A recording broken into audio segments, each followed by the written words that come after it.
Olá, malucos e malucas deste manicômio tributário chamado Brasil. Tenho a alegria hoje de receber aqui no nosso podcast Manicômio Tributário o meu amigo Ricardo Prado Gazotto. O Ricardo, ou o Gazotto, como eu chamo, é sócio de consultoria tributária da Ernst Young, da Inuai, aqui em Curitiba. Somos amigos de longuíssima data. Ele me atende em diversos projetos, sempre com a coisa fica mais complicada, mais nebulosa, especialmente e muito nos indiretos, que é a parte mais fácil dos tributos no Brasil, como vocês sabem bem, contém ironia. Gazotto, meu caro, seja muito bem-vindo aqui nesse bate-papo de sábado. Tivemos uma semana cheia, com decisões do STF, com discussões de reforma tributária, a gente vai abordar um pouco disso. Eu ainda estava lendo ontem um Tax Alert de vocês, divulgado muito interessante, a gente vai falar um pouquinho sobre isso também. Meu caro, seja muito bem-vindo. Eu tenho certeza que a sua trajetória, enfim, os projetos que você desenvolve são muito inspiradores aqui para a nossa audiência. Bacana, Augusto. Eu que agradeço, tá, o convite. Eu estava comentando com a minha esposa, né, em casa essa semana. Eu falei, poxa, recebi um convite, né, inusitado. Não imaginava que seria convidado para participar dessas sessões, né, com o Augusto.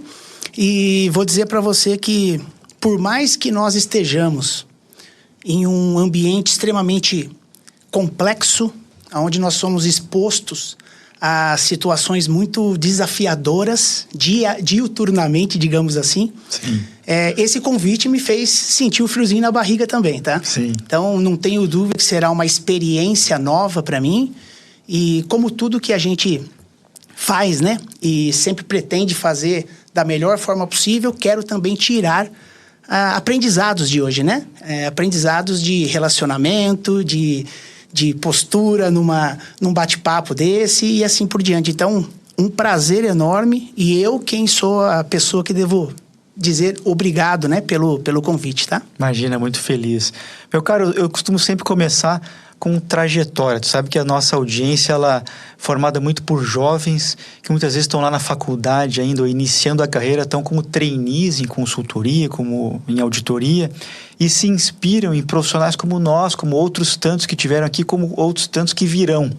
Eu queria que você dividisse um pouco conosco como é que foi essa trajetória, como é que tu parou na consultoria tributária. Fala um pouco pra gente sobre essa caminhada e até chegar a esse ponto máximo aí, né, na pirâmide, que é a sociedade numa consultoria tributária. Perfeito. É muito interessante, viu? Naturalmente que eu estou voltando aqui 22 anos, quase 23, né? Desde o início, mas trazer as passagens que eu julgo muito relevantes, né?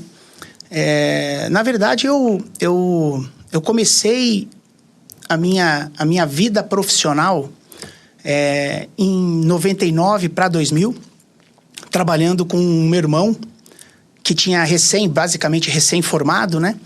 E me convidou para fazer a parte mais burocrática, né? O dia a dia administrativo do escritório dele. Ele é advogado. Sim. E eu tive o prazer de, nessa época, mudar de Mojimirim, que é a minha cidade natal, interior de São Paulo, para Salto de Itu, né? Uma cidade já conurbada com Itu, né? Uhum. Próximo de Sorocaba, toda aquela região. E o convite do meu irmão veio, naturalmente, porque ele estava começando a carreira e precisando de um suporte, né? E uma pessoa de confiança. E o meu dia a dia foi de rodar as cidades, né? Fazendo vistas de processo. Imagina, 99 e 2000 você não tinha toda a tecnologia que hoje está à frente e disponível, né? Para nós, contadores, advogados, economistas e assim por diante. Então, eram vistas físicas, né? Sim. Você tinha que solicitar o processo, rodar as páginas, anotar. E daí, no escritório dele, tinha o computadorzinho dele, né? E daí, eu ia com o meu caderno, cada página era um processo e eu fazia as últimas anotações. Mas olha que interessante. Por que eu estou contando essa passagem? Para passar essa mensagem para a nossa audiência, que naturalmente temos pessoas já consolidadas na carreira, mas também muitos jovens, né? Muitos. Querendo ascender, né? Profissionalmente. E aqui já tem uma mensagem que é muito positiva.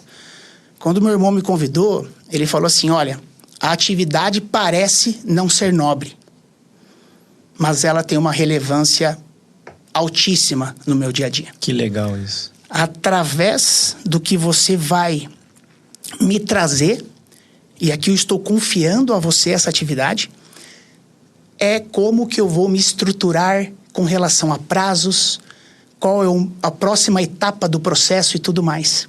Ali eu vi, poxa, realmente não existe atividade sem nobreza. Basta a gente querer absorver o melhor daquela oportunidade que a gente está tendo. Em toda oportunidade tem aprendizado a ser tirado, né? E isso me marcou. E por que eu estou mencionando isso, Augusto? Olha como o coaching bem feito, como isso me trouxe até aqui hoje. Sim. Conversei com meu irmão, eu falei assim, olha, eu estava no primeiro ano de contabilidade. Uhum. Poxa, quero ser auditor externo. Contador, né? Sim. Quero ser auditor externo. Fiz um formulário para participar de um processo seletivo numa Big Four. Uhum. E daí me ligaram e falaram assim, olha, nós não temos vaga para auditoria externa, mas temos vaga para estagiário de tributos. Específico, com tempo pré-determinado, específico para um projeto. Eu fui lá e falei, ok, vamos participar desse processo. Enfim, rapidamente tive a felicidade de ser selecionado junto com mais 25 ou 30 estagiários na época. Isso já início de 2002. Isso São Paulo ou Campinas? Isso Campinas. Campinas. Daí eu saí de Salto de Itu e fui morar em Campinas. Sim.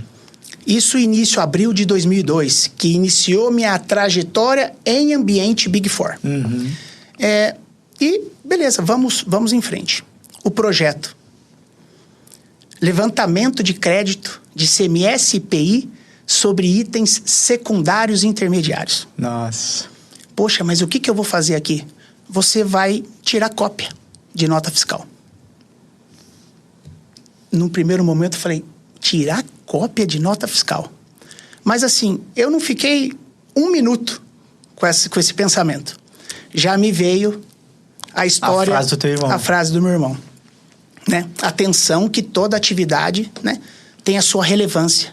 Saiba extrair o melhor daquela atividade. 2002, retroagindo 5 anos, a gente tava pegando nota de 97. Sim. Nota manuscrita, Augusto. Não era nem... Em 2000 que tínhamos as notas com impressora matricial e tudo mais. Sim. Então, nosso trabalho, digitar num Excel, tirar cópia para a gente ter o nosso book das notas. E eu comecei a olhar aquilo e falei, como que eu vou extrair aqui a mensagem, né, do meu irmão lá atrás? Legal. Nesse 1 ano, o que eu consegui extrair de aprendizado? Eu olhava as notas, começava a fazer na mão, de trás para frente, de frente para trás, formação de preço. Legal. Com ST, sem ST, de ativo, o IPI está na base, não está. Então, assim, e é uma informação, é um conhecimento que quando a gente vem para os tempos atuais, que os grandes projetos demandam da gente um conhecimento multidisciplinar, interdepartamentalizado, você saber explicar como que forma um pricing de um produto e os reflexos do imposto nesse produto, isso é fundamental. Fundamental. E eu pude capturar isso no primeiro ano de estágio. Muito né? legal. Então, assim, como a gente tem que... E essa é a mensagem, né? Porque hoje nós estamos num ambiente que, provavelmente, os novos trainees, eles nem pegam uma nota. A nota é eletrônica. A obrigação acessória é o SPED. Então, a gente espera dele um Alteryx, um BI, um Excel. Mas saiba que alguns conceitos, eles não mudam ao longo dos anos. A importância de você se debruçar em detalhes tributários efetivamente. Os skills mudam, mas aquilo que a gente precisa capturar de aprendizado não muda. Então, isso para mim foi determinante, porque fez com que eu tivesse um ano muito positivo, né? Dentro dessa consultoria. E eu fui convidado, já em 2003, a passar por mais um período de estágio e já me convidaram para mudar de Campinas para São Paulo. Sim. Aí eu fui, a minha primeira promoção, digamos assim, a trainee. Porque daí eu passei pelo processo seletivo e consegui iniciar minha carreira. E daí, ou seja, tive um período muito legal em São Paulo, até final de 2005. Cheguei ao cargo de pleno nessa Big Four. E eu sentia que eu precisava me desenvolver na língua inglesa, né? Porque eu olhava os meus gerentes, eles participando de projetos. Eu olhava e falava assim, poxa, eu acho que sem essa habilidade eu vou ficar fora dessas oportunidades de desenvolvimento, né? Ainda não tinha uma visão tão perfeita e tão madura do que o inglês não me proporcionaria hoje, Sim. olhando. Mas naquela época, felizmente, eu tive essa visão. E daí eu comecei a correr atrás de cursos, tal, e optei pela Austrália. Mas um fato interessante, eu fui avisar meus pais quando estava tudo comprado. Nossa! Então, e isso veio também, poxa, consegui comprar minha passagem, pagar o meu curso, isso veio dos ensinamentos dos nossos pais, né? Pessoas Os muito... valores, né? Valores comprometidos, né? Olha, né? Valorizar cada atividade, cada passo, tudo aquilo que você conquista, né? Saber também economizar. Então, eu informei. Para minha mãe foi um susto. Para o meu irmão, que eu trabalhei, o Rafael, que eu trabalhei lá em Salto de Itu, meu Deus, ele tá numa Big Four, o que ele vai fazer? Ele vai pro exterior estudar inglês, né? E hoje é engraçado, porque, poxa, que bacana que você teve essa proatividade e conseguiu identificar a necessidade. Voltei, né, da Austrália, muito satisfeito com as conquistas que eu pude ter lá. E nesse retorno eu migrei dessa Big Four para a UI, né? Eu recebi o convite de colegas que já estavam, né, na consultoria anterior, que tinham ido para a UI. Poxa, Gazoto, vamos conversar, tal. E eu fui para a UI. Então, eu mudei para a UI dia 11 de dezembro de 2006. Eu gosto muito de datas, eu gravo as datas, Sim. né? Então, eu comecei como estagiário dia 2 de maio de 2002. Caramba. Mudei para outra Big Four dia 11 de dezembro de 2006. E passei por muitas oportunidades que eu realmente não deixei ir para outra pessoa. Eu tive a felicidade e talvez um pouco de sorte de estar no lugar certo, na hora certa. Mas a primeira oportunidade eu fui convidado, estava como sênior em São Paulo, fui convidado para mudar para Campinas, novamente, e já com uma promoção a gerente muito bem engatilhada, para eu ajudar a liderança do escritório em desenvolver o mercado. Fiquei até meados de 2009, quando eu fui convidado a vir para Curitiba. Sim. Né? Tínhamos uma estrutura, mas a necessidade de desenvolver efetivamente o mercado.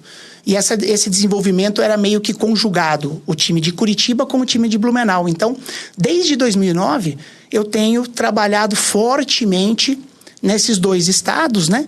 Com o principal job description, digamos assim, de realmente atender clientes e abrir portas, né? E formar naturalmente equipes, que felizmente a nossa região ela é muito rica em profissionais engajados, comprometidos, e que eu tenho N exemplos que nós desenvolvemos aqui, né? Nunca a gente faz nada sozinho, mas toda uma equipe desenvolveu grandes talentos e que nós conseguimos, entre aspas, né? Exportar para centros maiores, como São Paulo, Minas, Rio e assim por diante, né? E pessoas que decolaram muito bem na carreira. Com certeza. Eu lembro que nessa época aí, 2011, 2010, você já estava em Curitiba, quando a gente se conheceu, através do nosso amigo que teve esses dias aqui batendo um papo conosco, nosso amigo Marcos Vinícius Souza. A gente se conheceu numa festa junina que ele fazia, que era tradicionalíssima, lá em Camboriú, enfim. Ele esteve aqui conosco. É curioso, Gazoto, porque esses dias eu falava também no outro episódio que o sucesso deixa pistas. Quando a gente observa pessoas de sucesso, a gente percebe que existe ali algumas coisas que são em comum. Você falou agora há pouco desse aprendizado com seu irmão e me veio à cabeça a questão de aproveitar a jornada, valorizar a jornada. E o Marcos falou nisso também. Coincidentemente, ele falou que começou a carreira dele trabalhando, escriturando livros fiscais na mão. E ele falava, não, eu tinha uma letra bonita, ele tem até hoje, né, essa letra bonita. E, ou seja, pessoas que valorizam a jornada. E acho que foi o seu caminho de valorizar essas etapas, saber assim, poxa, estou passando por um momento importante e de muito aprendizado. É isso, né? É isso aí. Tem que ser assim.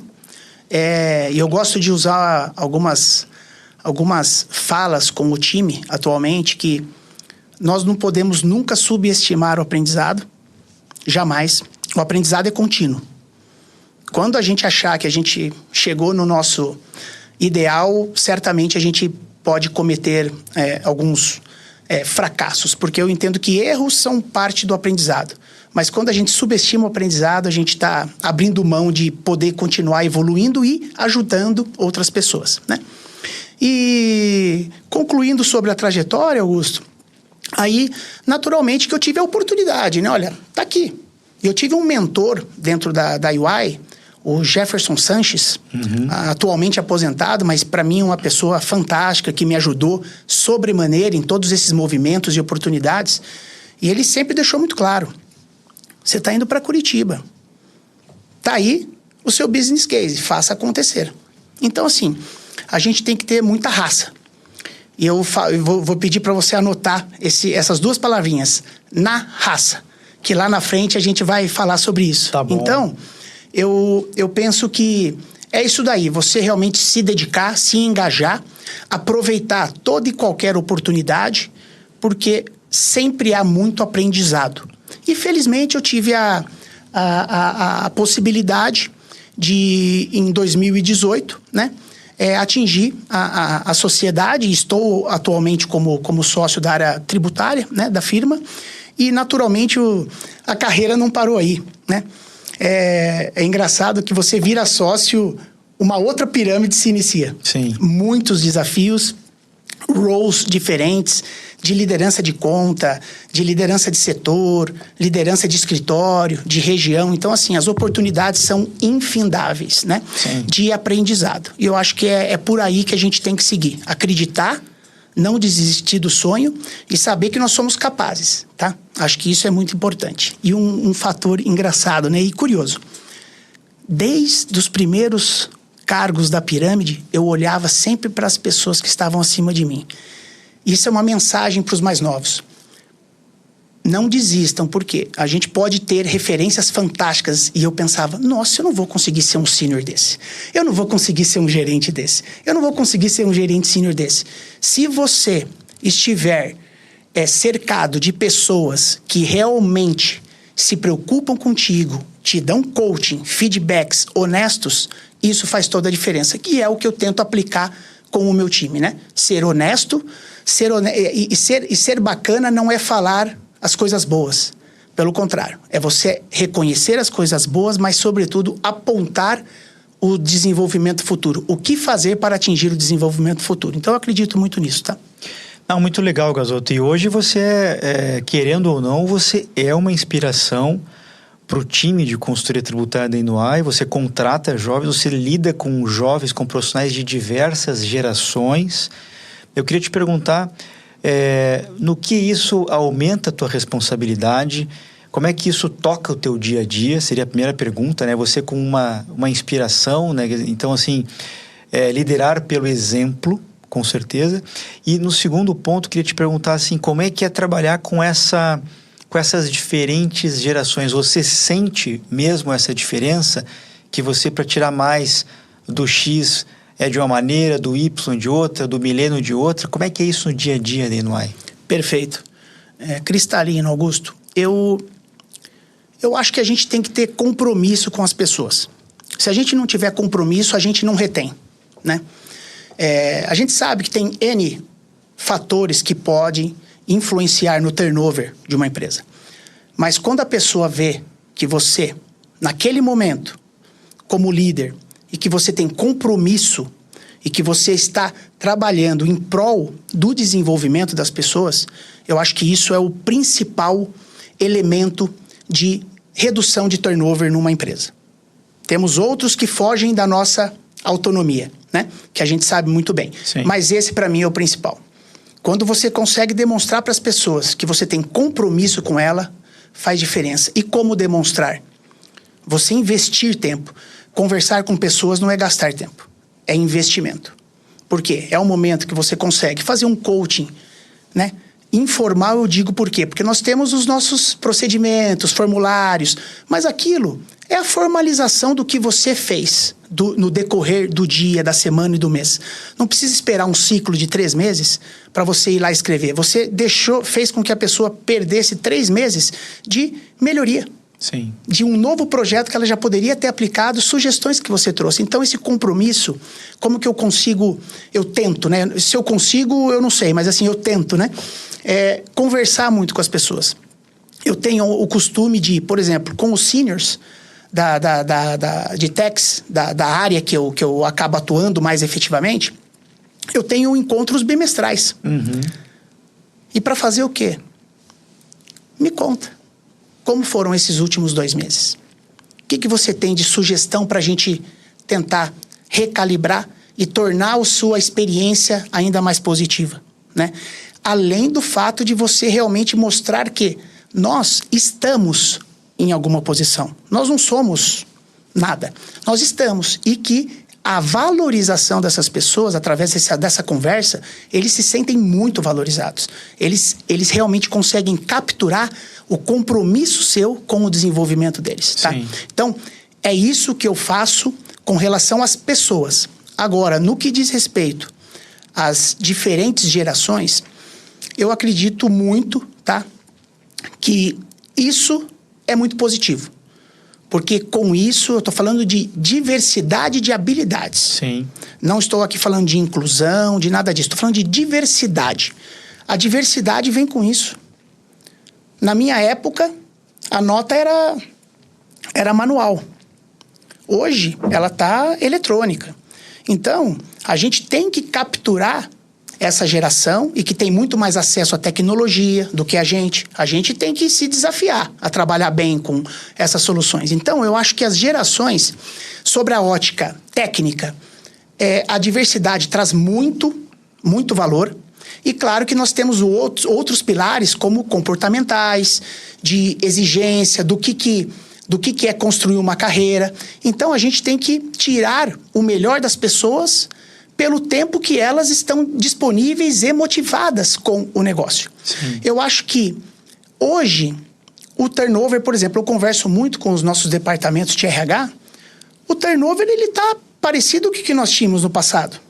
Então, não é a geração que está afetando o turnover, né? Uhum. Então, o que acontece? A gente tem que respeitar que, em todos os momentos, talvez hoje as coisas ficam mais cristalinas, mais claras, mas em todos os momentos das gerações, nós tínhamos pessoas engajadas, comprometidas e outras que não se viram naquele ambiente, né? Então, eu acho que a gente tem que ter essa capacidade de conversar abertamente e entender a necessidade das pessoas. É claro que isso pode ser minimizado, né, com um processo seletivo muito bem estruturado, né, com equipes que façam parte desse processo seletivo, competentes para realmente tentar enxergar além do que nós, né, enxergamos, porque a gente vai muito poxa, se você vai ser um trainee de techs, deixa eu entender o que você quer para sua vida, o que você está estudando. A gente tenta, né? Um pouquinho de psicólogo e tudo mais, todo mundo tem que ter, né? Sim. Essa capacidade, mas nós temos que ter um departamento de contratação, né? De busca de talentos muito bem estruturado, para que tenha capacidade também de fazer um filtro bacana. E eu acho que é dessa forma que a gente consegue conduzir bem os negócios, né? Porque o negócio nosso, principalmente, ele depende do quê? De cabeças, de pessoas. Sim. E se o negócio tem tido um sucesso ao longo dos anos, é porque a gente também tem pessoas que têm proporcionado resultados melhores para a companhia. Então, eu não quero acreditar que as gerações, elas não estão focadas em construção de carreira, em engajamento, em compromisso. Eu acho que só depende da gente adaptar. O que nós fazíamos há 20 anos não é o que a pessoa vai fazer hoje. E a gente tem que ter essa capacidade de mostrar isso para eles e extrair o melhor possível, né? Com toda certeza. E acho que eles nos ajudam a ter uma vida mais equilibrada. Eles já vieram, o setup deles já é de uma vida mais equilibrada do que a gente teve. Eu que comecei a carreira mais ou menos na época que tu começaste ali, para mim era muito trabalho e menos vida pessoal, menos equilíbrio. Acho que eu aprendi isso tarde E eu vejo essa moçada já tendo isso aí no setup inicial. Isso é muito bom. Eu vejo que as perguntas deles nos fazem também reduzir bastante pontos cegos. Eu acho incrível trabalhar com várias gerações, a gente aprende bastante. E um outro ponto, Gasoto, é a questão cultural. Você, como consultor tributário numa multinacional, você trabalha diariamente com o capital nacional, com capital multinacional, com empresas suecas, com empresas norte-americanas, alemãs, francesas. Ou seja, você acaba se tornando uma espécie de um camaleão corporativo, se adaptando a diferentes culturas, diferentes formas de trabalhar. Como é que é isso? Isso aí não existe um livro que ensine isso, né, Gasoto? Como é que é esse dia a dia ter que trabalhar com tanta gente diferente, com culturas diferentes? É muito interessante esse ponto seu, Augusto, porque realmente não tem livro e, como eu disse antes, né, é um aprendizado contínuo. Então, naturalmente que se a gente se prepara, eu costumo dizer que a gente não é promovido. E eu vou explicar por que eu estou indo nesse ponto. A gente não é promovido. Eu acredito muito nisso, é o meu ponto de vista. A gente que se habilita a uma função nova, através da demonstração das habilidades, da técnica, da capacidade de se relacionar, de treinar pessoas e formar novos sucessores. Com isso, a sua liderança veio e fala assim, opa, essa pessoa está pronta para esse cargo.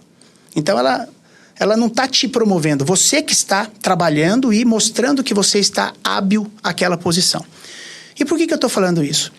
A gente tem que tirar proveito de todos os projetos, desde trainee até os que a gente desenvolve hoje, na sua posição ou na minha posição atual.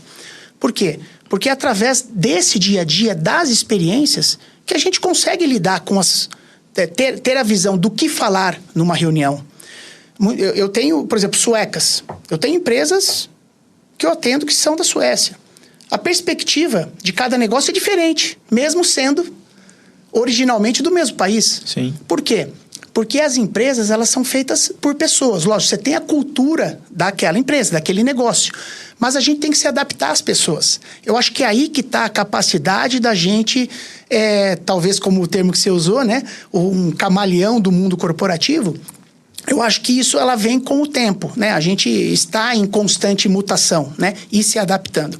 Mas eu acho que a gente tem que ter a capacidade de entender a perspectiva das pessoas, né? Uma abordagem com o Augusto sobre um tema não vai ser semelhante de outros colegas, sendo a empresa do mesmo setor ou do mesmo país, né? E assim por diante, ou da mesma região, né? Então, acho que a gente tem que ter a capacidade de absorver muito conhecimento e consolidar aquilo, né? Então, à medida que você tem um engajamento com a pessoa e você também busque feedbacks com os clientes, isso é muito importante. Você discutir o que você espera, entender na essência, né? Muitas vezes você deve perguntar para o cliente, poxa, nessa situação, esse projeto que vai envolver outros países, qual que é o perfil dos outros stakeholders, que são os seus pares? Eu preciso entender, porque talvez a forma que eu falo com você e a forma que eu passo uma informação para você não é a mesma daquela pessoa, né? Então, assim, eu não posso ser muito direto com o seu par nos Estados Unidos. Eu tenho que ser um pouco mais, né, cadenciado, trazer um pouco mais do background, porque é o perfil. Então, assim, a gente tem que perguntar. E isso é constante. Porque hoje eu estou aqui, eu posso não estar. Então, as pessoas precisam se adaptar aos novos pares, aos novos clientes, né? Aos novos fornecedores. Então, eu acho que é ao longo da carreira mesmo que a gente vai capturando essa essência, né? E aplicando no dia a dia, né? Realmente não tem uma fórmula, não tem uma receita. É viver, é experimentar e realmente se expor aos desafios. Se a gente não se expor, a gente não vai ter a capacidade de capturar esses aprendizados, né? Muito legal isso que você falou da questão de perguntar, né? Dia desse eu também entrevistava aqui um amigo no podcast e a gente falava assim da importância de perguntar, porque falava ele e de novo, é o Marco Souza. Ele falava que um grande aprendizado que ele teve com o chefe foi que um dia ele recém tinha virado gerente e ele estava com um to-do list ali gigante e o sócio percebeu que, cara, tu tá com uma dificuldade aqui, né? Desse to-do list, qual é a tua prioridade? Daí ele listou, daí o sócio, tá, mas você perguntou qual é a minha? qual é a da empresa? Então, ou seja, ele teve daí a humildade de sentar, ouvir a prioridade do sócio e trabalhar naquilo. Então, você usou isso como a capacidade de perguntar, necessidade de saber perguntar. E tem também a capacidade de saber ler ambientes, de saber fazer leitura corporal, leitura cultural. Qual é a reunião que está indo bem? Ou qual a reunião que está indo mal? Por que ela está indo mal? Por que ela está indo bem? A gente se depara, Gasoto, toda hora de estar fazendo uma apresentação que a gente fez mais visual e a pessoa gosta mais de letras, ou a gente fez muito mais letras e a pessoa gosta mais gráfico. Enfim, a gente se adaptar a isso, ter a humildade de refletir, inclusive voltando para o escritório, né, com a equipe, perguntando o que vocês acharam, foi legal, não foi legal, ou ligar para o cliente, foi bom, não foi bom. Acho que é um pouco por aí, né? E fazer isso previamente, né? Sim. Porque, e depois também, com certeza, mas previamente, você já mitiga um pouco do risco de você eventualmente ter um feedback não tão positivo. Então, entender o ambiente. Que ambiente que eu vou estar? A plateia, né? A audiência. Qual é o perfil? Eu tenho perfis distintos. Tá, mas qual que é o prioritário ali? Porque a gente tem que priorizar. Né? Sim. Então, como que você pretende que eu passe essa mensagem? Como que a gente pode fazer? Então, acho que isso é fundamental, porque já fazendo isso já é difícil, né? Porque os temas são complexos. Então, eu acho que isso daí ajuda muito, tá? Pelo menos eu aplico no dia a dia, né? E sempre refletindo sobre os casos que o feedback não foi tão positivo. E por quê? E a gente aplicar as melhorias, né? Acho que isso é muito simples, né? A gente tem que entender como que foi. Se a gente não busca um feedback, não entende como que foi, sim, eu vou fazer a mesma coisa. E não é a mesma coisa, né? Sim. Depende de várias circunstâncias. Então, é por aí, Augusto. Acredito muito nisso, tá? Nessa conversa aberta, transparente. E sempre em prol do quê? Em prol de atender o cliente bem e o cliente perceber que o fornecedor, ele está preocupado com o sucesso daquele encontro, daquele tema, do outcome daquele projeto. E é isso, né? Acho que a relação é essa. A gente pode simplificar dessa forma, mas nesse in-between, nós temos um universo de variações, né? De premissas e de possibilidades da coisa não andar tão no trilho. Mas fazendo isso já ajuda muito. Com certeza. E você, como na figura de líder, Gasoto, agora há pouco você mencionou um líder que te ajudou bastante, que hoje está aposentado. Minha pergunta é, como é que o Gasoto quer ser lembrado? Daqui a X anos você vai se aposentar, e como é que você quer ser lembrado? Qual é o legado que o Gasoto quer deixar para que as pessoas lembrem, puxa, o Gasoto faria assim, o Gasoto faria assado? Legal, bacana. Você sabe que um fato interessante, há alguns anos atrás nós tivemos uma reunião em São Paulo de gerentes a sócios, né? Nós reunimos para discutir estratégia, percepções, o negócio efetivamente, como ir mutando o negócio. E o nosso líder, à época, ele falou assim, olha, cada um tente traduzir numa frase o seu propósito, né? E daí eu já tinha isso comigo, tá? E para mim foi muito rápido, eu já fui lá e escrevi, né? Uhum. E ele até mencionou, usem isso na assinatura de vocês, tal, né, na época. E como que eu quero ser lembrado? Ser lembrado como uma pessoa que sempre conversa com os colegas de trabalho e leva a seguinte mensagem: enjoy the ride, doing the right thing. Né? Eu escrevi isso, porque esse era o objetivo da reunião. Tragam a perspectiva. Então, assim, aproveitem a jornada, a trajetória, fazendo sempre a coisa certa. Sim.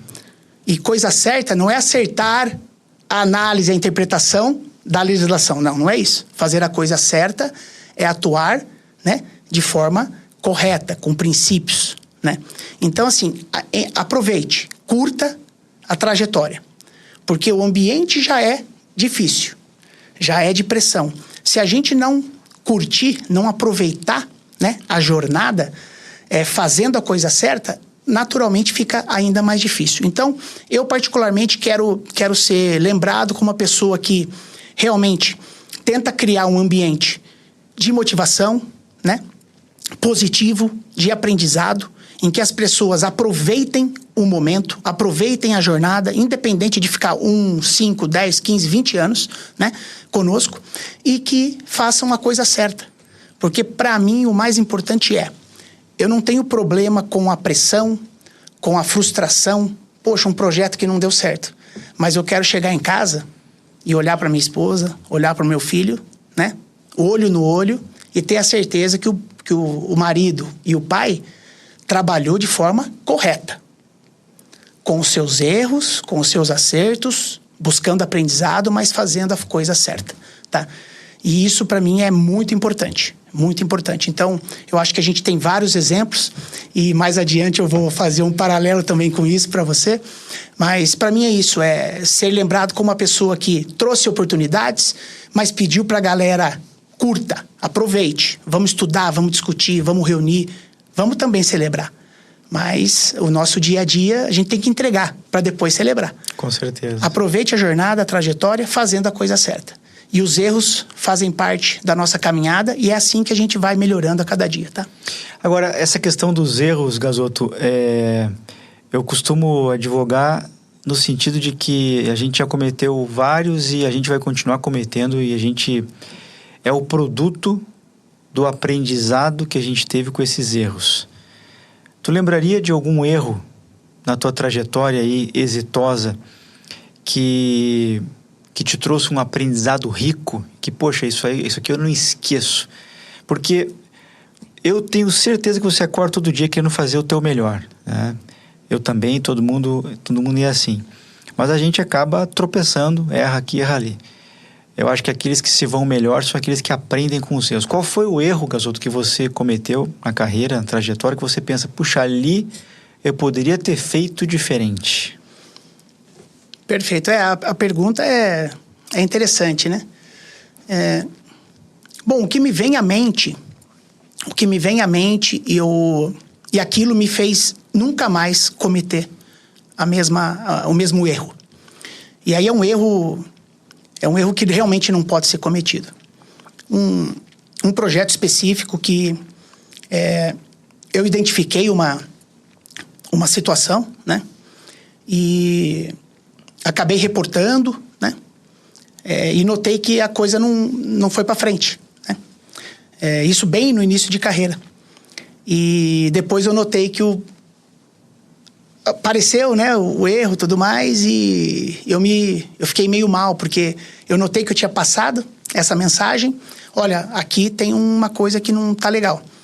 E eu identifiquei que isso não foi escalado para as lideranças que deveriam tomar a atitude e colocar o trem no trilho novamente. E depois, quando isso surgiu, deu um frisson muito grande, né? E eu pensei: não, eu tenho que realmente sempre fazer com que a mensagem chegue na liderança de um projeto, né? Uhum. E naturalmente que a gente tem situações de projetos que não andam bem. Mas isso tem que ser assim, ó. Identificou? Conversou. Sim. Explica para o cliente, explica internamente e vamos corrigir. E quando isso é feito tempestivamente, é tão simples, é tão tranquilo. Claro, pode causar frustração, mas o cliente, ele olha e fala assim: opa, isso aqui tá feito, né? Isso daqui tá resolvido. Então, eu particularmente me lembro disso agora, né? Uma situação que me faz sempre pensar. E aí eu passo essa mensagem para o meu time, tá? Porque o que é importante? Você tirar o medo das pessoas. Uhum. As pessoas não podem trabalhar com medo. Você não pode ter medo de trabalhar, senão você não consegue performar. Então eu falo assim: pessoal, se desafiem, se exponham e saibam que nós estamos aqui num grupo que nós sempre vamos resolver.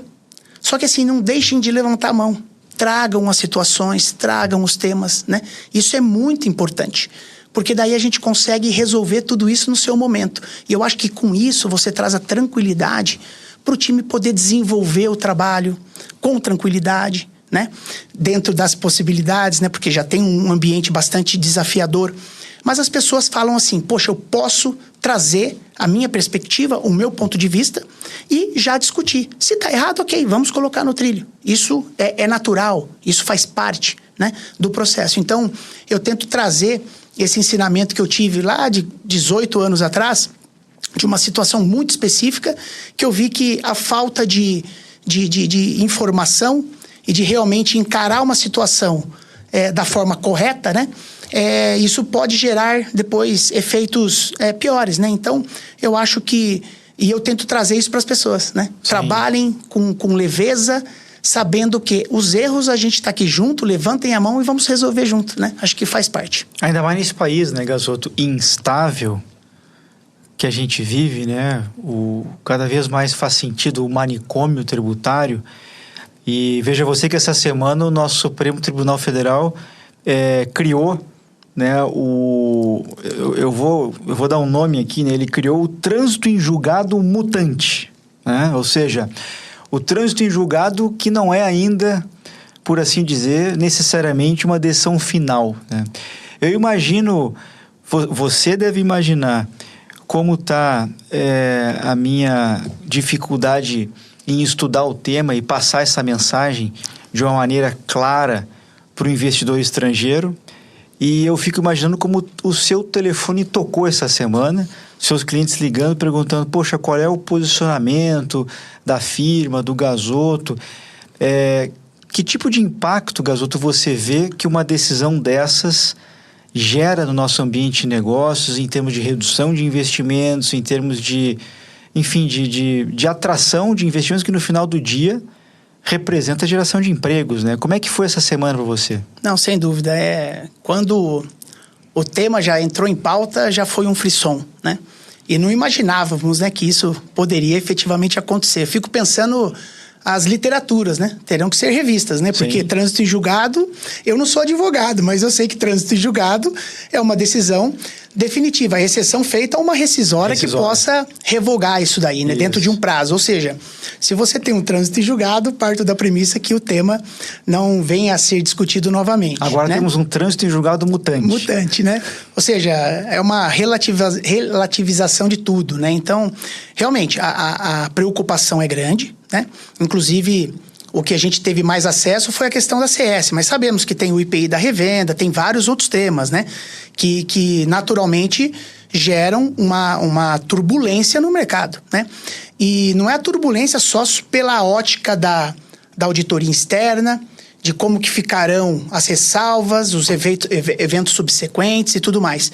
Que eu sei que já tem todos os órgãos, IBRACON, CVM, discutindo, se reunindo, como que as coisas vão se comportar num ambiente de demonstração financeira, que é o insumo do investidor, né?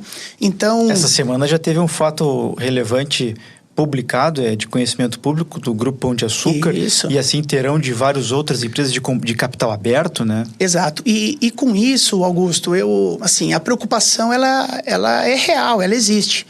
Mas a gente também tem um pouco de dificuldade, né, em trazer essa realidade para os clientes, sobretudo que não estão aqui, né, no Brasil, os clientes estrangeiros, porque a gente discute nos últimos períodos e discutimos vários temas complexos de valores significativos, muito materiais, e os clientes querem saber, isso daqui pode voltar atrás, né? Até que ponto? Né? Quais são os casos que podem ser revistos e quais são os casos que não podem ser revistos? Tem repercussão geral? Não tem repercussão geral. E eu acho que essas situações, Augusto, que a gente acabou vivenciando, né? essa semana, isso faz com que nós tenhamos a necessidade real de uma simplificação da nossa estrutura tributária brasileira. Porque para a gente chegar ao ponto de ter discussões judiciais, isso significa que a gente tem um ambiente muito complexo, que gera muitas dúvidas, gera muitas interpretações, né? E ninguém faz isso de caso pensado, ou a grande maioria não, né? Eu escuto os seus podcasts e você sempre fala, os bons pagam pelos maus contribuintes, né? Mas eu realmente acredito que a grande maioria são bons contribuintes. E eu acredito muito que a gente tem que realmente avançar para um modelo simplificado. E em várias conversas contigo, quando saíram INs, MPs, e às vezes eu ligava para você, vamos conversar sobre isso, né? E você sempre me dizia, a minha preocupação não é a mudança da alíquota. Isso é mercado. O mercado vai se acomodar. Se vai ter que subir o preço, reduzir o preço, isso é mercado. O que eu quero é simplificação. O que eu espero de uma reforma tributária é ter que apurar um tributo para para transação, para consumo, um para renda e ok, né?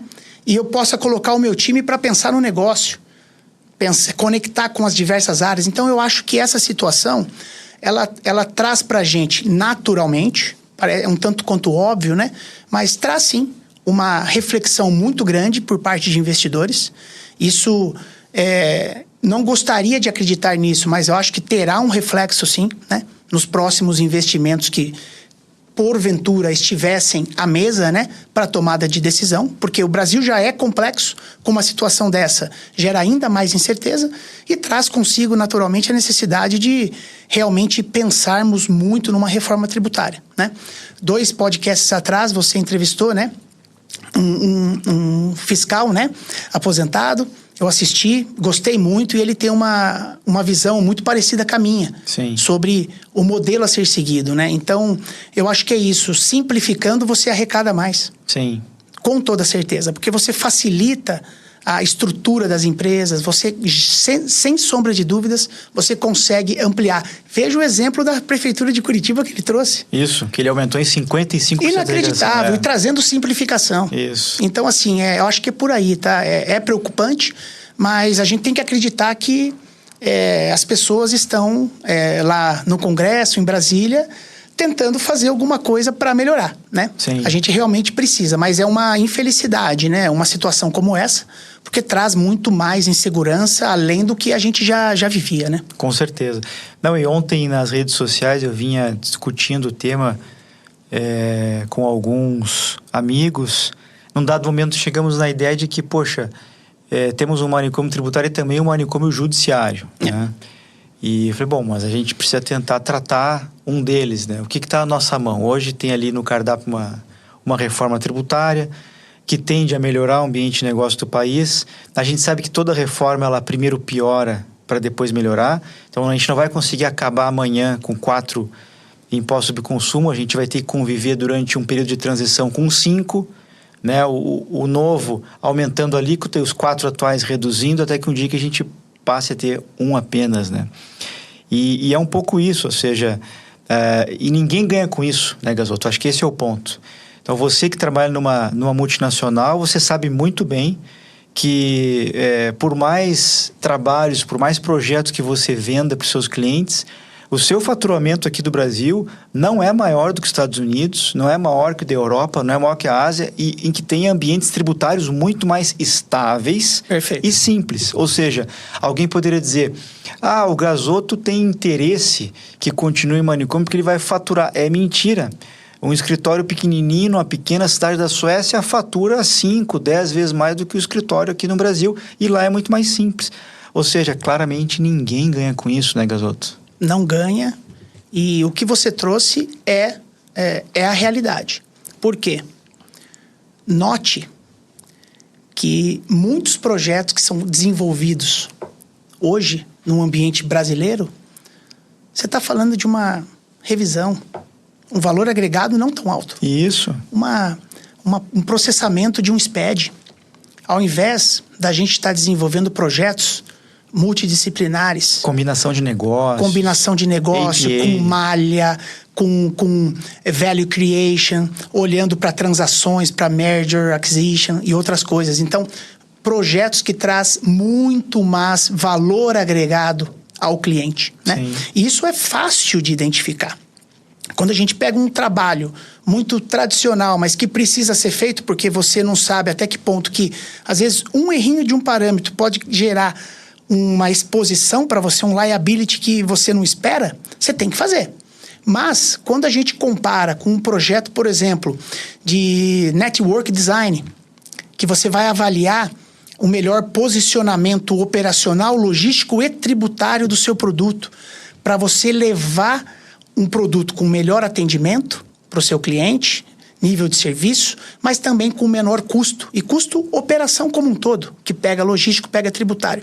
Isso tem um valor agregado diferenciado. E num projeto desse você tem tributário, você tem finanças, você tem consumer journey, você tem operações, você tem logística. Então, você acaba criando uma perspectiva de projetos muito mais complexos sobre uma ótica de multidisciplinariedade, mas de altíssimo valor agregado. Sim. Então, hoje a gente acaba se prendendo muito em trabalhos, né, que teoricamente a companhia como um todo, você como um gestor de techs, você sabe que é importante você fazer uma revisão. Mas o seu budget para aquilo não se compara a você levar um tema que vai envolver outros vice-presidentes. Você ganha uma proporção muito maior para o projeto. Sim. Então, é sobre isso que você está falando. Você pega Estados Unidos é um monstro. O negócio é enorme.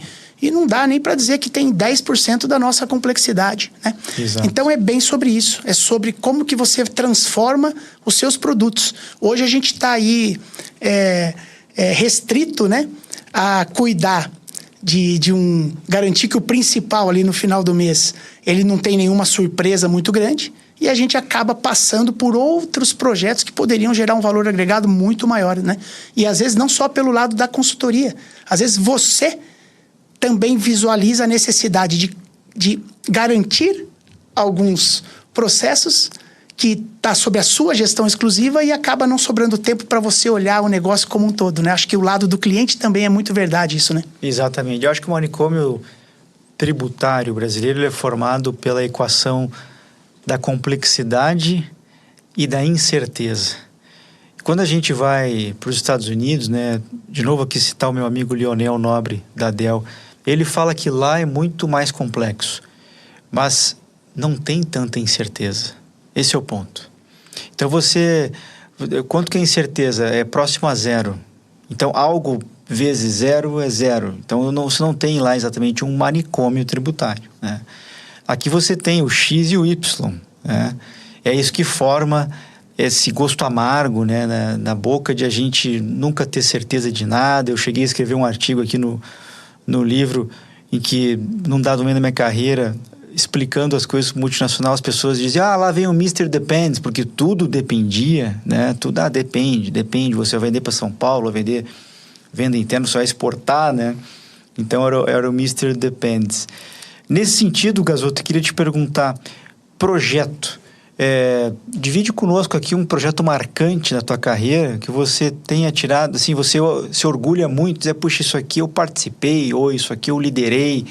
Qual foi esse projeto? Imagino que tem dezenas, centenas de projetos, mas tente fazer uma curadoria de um aí, dizer que foi super marcante os aprendizados ou os motivos desse orgulho de ter participado do projeto. Perfeito. Realmente, são vários. Acho que teríamos aqui muitos exemplos a serem trazidos, mas eu vou voltar um pouquinho no tempo. Vou lá para 2013, 14,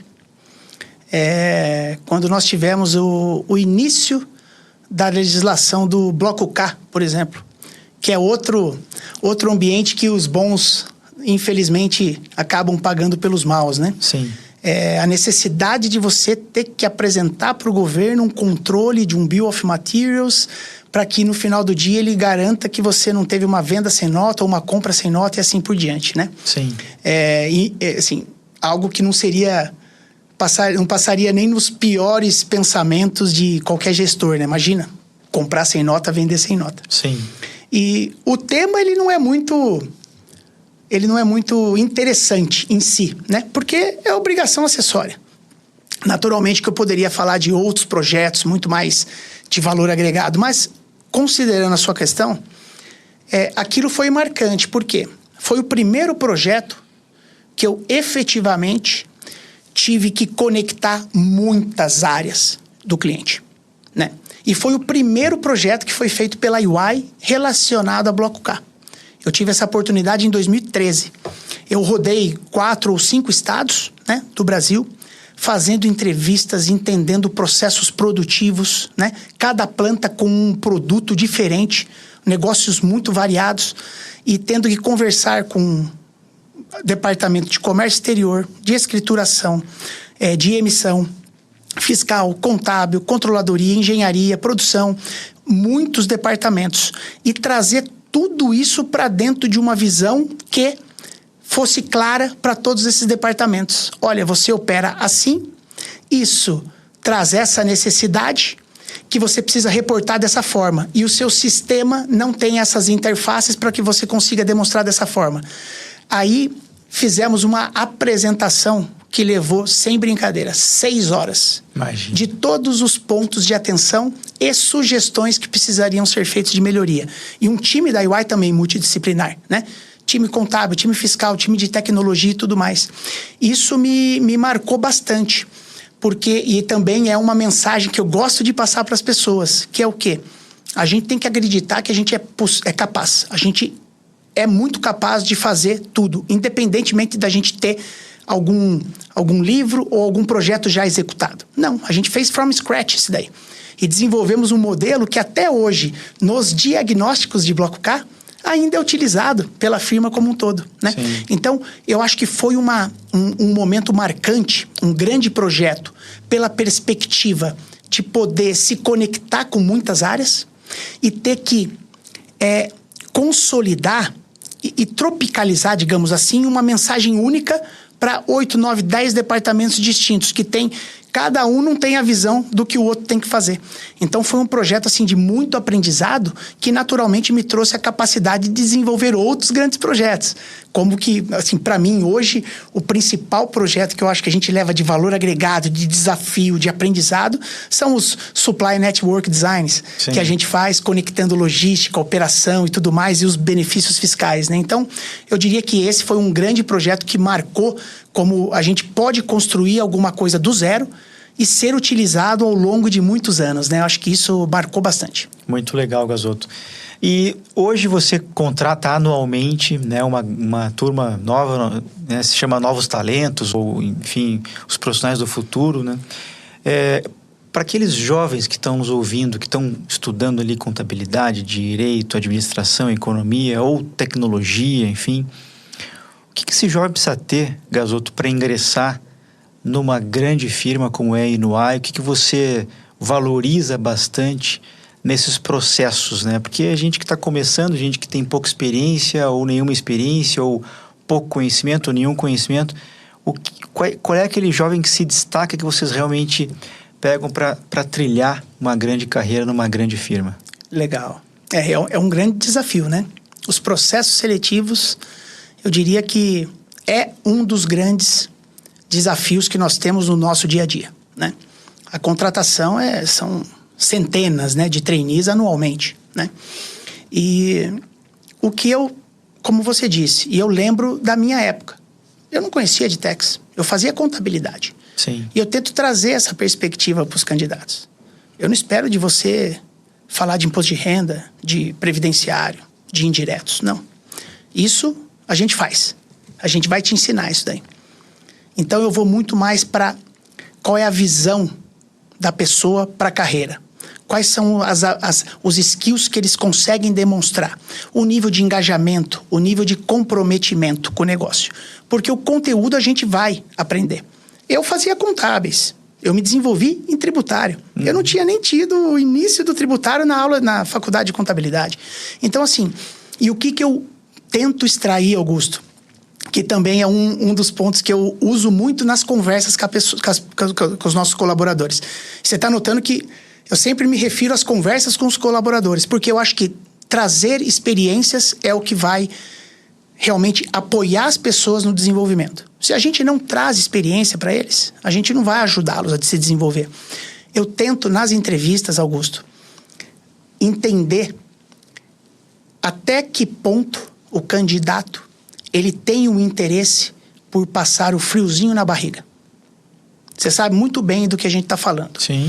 Aquilo que até hoje a gente passa diariamente, né? Eu quero exemplos. Olha, me cite exemplos de como que você tem, ao longo desses anos, você está com 21, 22 anos, me dê exemplos de o que você faz para buscar aquele friozinho na barriga. O que é o frio na barriga? É o ambiente em que você está se desafiando. O ambiente é onde você vai ter a oportunidade de errar para depois entender como que é o caminho certo. Seja numa interpretação, seja num comportamento, seja numa fala infeliz dentro de uma reunião que estava indo super bem. Sim. Entendeu? Então, eu quero entender das pessoas, extrair isso. Quais são as pessoas que estão constantemente em busca do frio na barriga? Porque a pessoa que tiver capacidade de demonstrar isso, certamente ela já tem uma aderência muito grande com o nosso negócio. Porque o nosso negócio é de exposição, projetos complexos, exposição aos clientes de diferentes culturas, de diferentes setores. Como que você se prepara para entender as dores de negócio de automotivo, CP&R, de Health and Science e assim por diante. Você tem que ler, você tem que se desafiar. Então, você tem que estar preparado para aquilo. Então, eu tento ir por esse lado, né? E o que eu digo sempre para os contratados e para o time que já está ali de colaborador.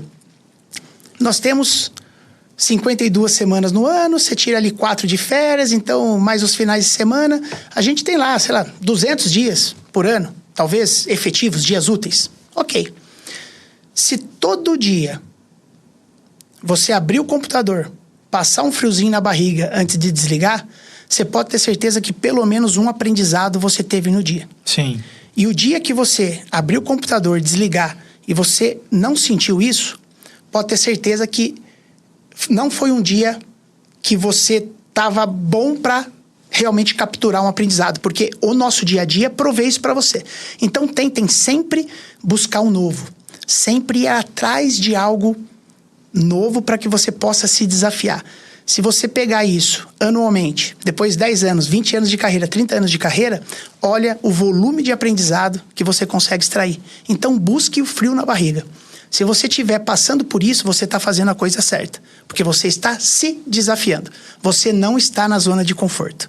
E o mundo corporativo, independentemente de indústria, consultoria, enfim, ele exige da pessoa o desenvolvimento. E é a experiência e o desenvolvimento que vai lhe prover as oportunidades de ascensão, né? Sim. Então, é por aí, Augusto. É isso que eu tento extrair dos candidatos. Sejam eles trainees ou sejam já de cargos mais elevados, né? Com experiência. Então, eu quero extrair isso dos candidatos, tá? Muito bom, muito bom. Meu caro, você me pediu aqui, a gente está indo para a parte final do nosso bate-papo, você pediu para eu anotar na raça, e isso me remeteu ao finalzinho dos bate-papos que a gente tem aqui.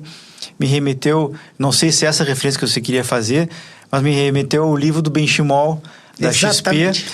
Né? Então, o Pitacos Culturais é uma parte do nosso bate-papo em que a gente fala de livros, ou de filmes, ou de podcast, ou de séries que você leu, assistiu, acompanhou e que te trouxe o aprendizado. Então, agora está livre aqui para você trazer um desses, ou todos, se você quiser. Qual é o livro, filme, podcast, série que você recentemente acompanhou e que te trouxe um aprendizado valioso? O livro é exatamente esse, tá? E eu trouxe ele porque eu vou conectar com uma série, tá? E fazer naturalmente um wrap-up ali do que a gente conversou, né? Até o momento. O livro é o Na Raça. Eu achei uma história fantástica. Num ambiente, né? Também desafiador. E já vou dar a dica da série também. Porque falando da série, eu quero conectar com o meu propósito de vamos curtir a trajetória, mas fazendo a coisa certa. E como em tudo que a gente faz, a gente tem as duas opções. Sim. Certo? Você pode seguir um caminho certo e o caminho que não é legal. Livro, Na Raça. Série, Bernie Madoff. Acabei de assistir também. Setores muito semelhantes, para não falar idênticos. Vamos analisar o que o Benchimol fez e o que o Bernie Madoff fez. Sim. Ou seja, você está num mesmo ambiente de investimento, de corretagem. Você tem uma história com os seus erros, mas perseverança, luta e atingiu, né, o que ele atingiu. Nós temos aí a XP, que é uma referência no mercado. É um foguete. Não há nem o que se discutir. Trilhou o caminho certo. Poderia ter seguido um outro caminho. Então, Na Raça é perseverança e fazer a coisa certa. E o Bernie Madoff, que alguns dizem que se não fosse 2008 ele estaria... Não até hoje, mas dizem que ele continuaria ainda, pelo menos a série fala isso, né? A série fala isso. Né? Continuaria ainda com o pós-esquema dele, né? Que, trazendo para o nosso realidade, uma pirâmide, digamos assim, do mundo financeiro. E o cara, num ambiente muito semelhante, optou por um caminho totalmente errado. E o que eu quero trazer com esse livro e com essa série? Então eu falei um pouco do propósito, curtir a jornada, a trajetória e fazendo a coisa certa. Que eu quero chegar em casa, olhar para minha esposa, para o meu filho. Tive erros, tive acertos, mas objetivando o que é certo. Sim. Com princípios. Veja o fim do Bernie Madoff. Sim. Filhos distantes, esposa daquele jeito, e terminou numa prisão que agora, né, recentemente, Sim. aí ele passou, né? Sim. Dessa vida. Então, assim, eu acho que para quem está não só começando carreira, mas principalmente para os que estão iniciando carreira, eu acho que é muito importante a gente ter perseverança, não desistir, porque não é fácil para a gente chegar, né, aonde a gente quer. É muito trabalho, muito estudo, noites, finais de semana, né? Você sabe muito bem como que funciona. E que a gente sempre vai ter esses dois caminhos. O caminho dos princípios, aonde a gente pode errar, acertar, mas é o caminho adequado. E o caminho que não é legal, que o fim não é bacana. Então, quem quiser entender como uma mesma origem pode gerar destinos diversos, leiam o Na Raça e assistam o Bernie Madoff. Eu acho que é um exemplo muito bom de como que a gente tem dois caminhos e qual que a gente quer optar por seguir, né? Sensacional, Gasoto. Eu li o livro, eu assisti a série, fiquei muito impressionado como aquilo pôde acontecer num mercado de capitais tão desenvolvido quanto é o norte-americano. As cartas, né, enviadas para a SEC desde os anos 2000 e sendo absolutamente ignoradas.